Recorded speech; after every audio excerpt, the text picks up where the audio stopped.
তো হ্যালো সকলকে, আজকে দেখবো যে তোমাদের পার্টনার কি ভাবছে তোমাদের নিয়ে। এই মুহূর্তে দুটো পাইল রেখেছি। ফার্স্ট পাইলে রেখেছি অ্যামিথিস্ট, সেকেন্ড পাইলে রেখেছি রোজ কোয়ার্টজ। তো চুজ করে নাও পাইল ওয়ানে কি আছে দেখে নিই। চলো, দ্য লাভার্স এসেছে, 5 অফ সোর্স এসেছে, 8 অফ কাপস এসেছে, এক্সপিরিয়েন্সিং এবং তো এখানে যতটুকু এনার্জি আমি পিক করতে পারছি যে পাস্ট উন্স বর্তমানে যে কটা রিডিং করেছি সবেতেই এসছে, যেটা যে 5 অফ সোর্স মানে পাস্ট কিছু ইভেন্টস তোমাদের এমন এমন গেছে যেটা ভীষণ ট্রিগারেবল, ভীষণ ট্রিগার পেয়েছো হয়তো সেই সিচুয়েশানে। বর্তমানে উনি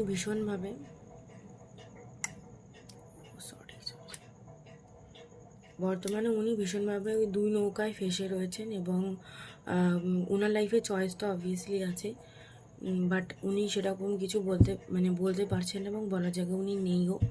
কিন্তু তোমাদের ওপর যে সিচুয়েশানই হয়েছে না কেন, মিসআন্ডারস্ট্যান্ডিং হয়েছে হয়তো, তো সেই সিচুয়েশানে উনি হয়তো সেই সিচুয়েশানটাকে নিয়ে ভাবছে এবং উনি অবভিয়াসলি তোমাদেরকে ভালোবাসে।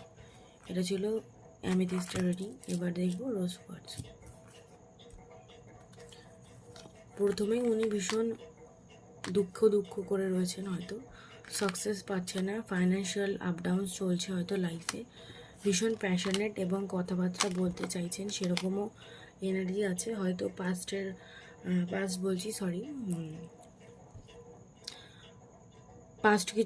পাস্টই বলবো, কনভারসেশন নিয়ে ভীষণভাবে উনি চিন্তিত এবং তোমাদের সাথে কথা বলতে চাইছেন। হয়তো আগামী 8 মাস বা 8 সপ্তাহ, নেক্সট মান্থের 8 তারিখের মধ্যে তোমাদের কথা হতে পারে, 9 সপ্তাহ লাগতে পারে, তোমাদের সাথে কথা হবে।